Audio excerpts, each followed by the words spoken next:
जगन्नाथ स्वामी नयन पथगामी भवतु में। आप सभी को जय श्री कृष्ण, जय सिया राम, प्रेम प्रणाम। आज हम बात करने वाले हैं रथ यात्रा के विषय में। रथ और यात्रा, इन दो शब्दों से बना शब्द है रथ यात्रा।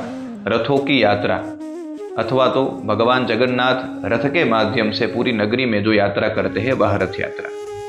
कठोपनिषद में कहा गया, आत्मानम रथिनम विद्धि शरीरम रथमेवतु। हमारा यह शरीर रथ है और इस शरीर में जो आत्मा है वही रथी सारथी है। इतिहास मिलता है, इंद्रद्युम्न नाम के एक राजा हुए। भक्तिवान धर्मात्मा राजा थे। भक्ति के स्वरूप भगवान ने स्वप्न में कहा कि तुम्हारी भक्ति के कारण मैं प्रसन्न हूँ, तुम मुझे लकड़ी के रूप में प्राप्त करोगे। कुछ दिनों के बाद समंदर में एक बहुत ही बड़ी लकड़ी मिली और इस लकड़ी को राजा अपने महल में ले गए।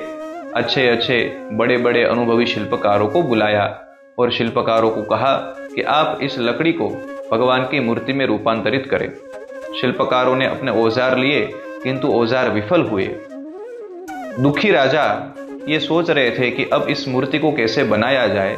तब जगन्नाथ प्रभु ने एक वृद्ध शिल्पकार का रूप धारण किया और पहुंचे राजा के पास और राजा को कहा कि आप मुझे इस लकड़ी को दे, मैं इस लकड़ी को अपने अनुभव के कारण, अपने अनुभव के माध्यम से एक अच्छे रूप में रूपांतरित करूंगा। लेकिन मेरी एक शर्त है कि मैं जब काम करूं तब मुझे कोई वहां पे उपस्थित ना होवे, कोई मुझे विघ्न ना आने दे। राजा ने कहा, जैसे आपकी इच्छा। एक बहुत ही बड़े कमरे में ले गए और वृद्ध शिल्पकार अपना काम करते थे।